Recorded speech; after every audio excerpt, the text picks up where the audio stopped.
அதிர்ஷ்டம் நியூஸ்க்கு வரவேற்கிறோம். அதிரடியாக மாற்றப்பட்ட செந்தில் வேலன் ஐபிஎஸ் ஸ்டாலினுக்கு வந்த மிகப்பெரிய பிரச்சனை. திமுகவுல ஒரு பெரிய அதிர்ச்சி காலையிலே காத்திருந்தது. செந்தில் வேலன் மாற்றப்பட்ட தகவலை அறிந்து எல்லாருமே இன்னைக்கு சோகமா இருக்காங்களாம். முக்கியமா இன்னைக்கு அதிகார மையத்துக்கு ஆதரவாக இருந்தது உளவுத்துறை.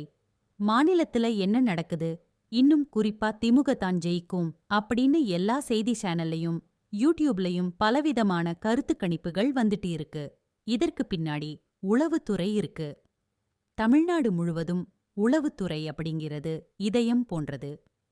இன்னைக்கு எல்லா அதிகாரிகள் மாற்றப்பட்டாலும் உளவுத்துறை அதிகாரி செந்தில் வேலன் இருக்கறதுனால மாநிலத்துல என்ன நடக்குது, எந்த தொகுதி திமுக ஜெயிக்க வாய்ப்பு கம்மி, எந்த தொகுதியுடைய எம்எல்ஏ உடைய செயல்பாடு எப்படி இருக்கிறது, பல இடங்கள்ல வச்சிருக்கக்கூடிய ஸ்வீட் பாக்ஸ் பாதுகாப்பாக இருக்குதா, எந்த வீட்டுல ரைடு வருது, அடுத்து யார் வீட்டுக்கு ரைடு போட போறாங்க, டெல்லியிலிருந்து எந்த தகவல் வந்தாலும் உடனடியாக ஸ்டாலினுக்கு தெரியப்படுத்துறாரு.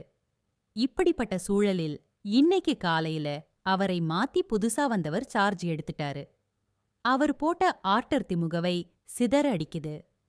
இனிமே எந்த உளவுத்துறை திமுகவுக்கு ஆதரவாக செயல்பட்டதோ அதே உளவுத்துறை இவர்களுக்கு எதிராக வேலை பார்க்க போகுது.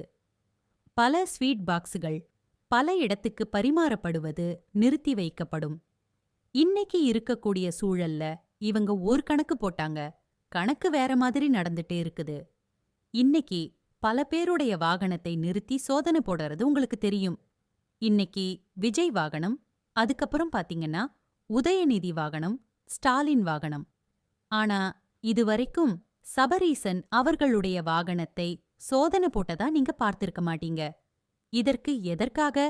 முக்கியமான ஆட்களையெல்லாம் விட்டுவிட்டு இன்னைக்கு பிரச்சாரத்துக்கு போறவங்க நல்லாவே தெரியும் இவங்க வண்டியில எல்லாம் ஒன்னும் இருக்காதுன்னு.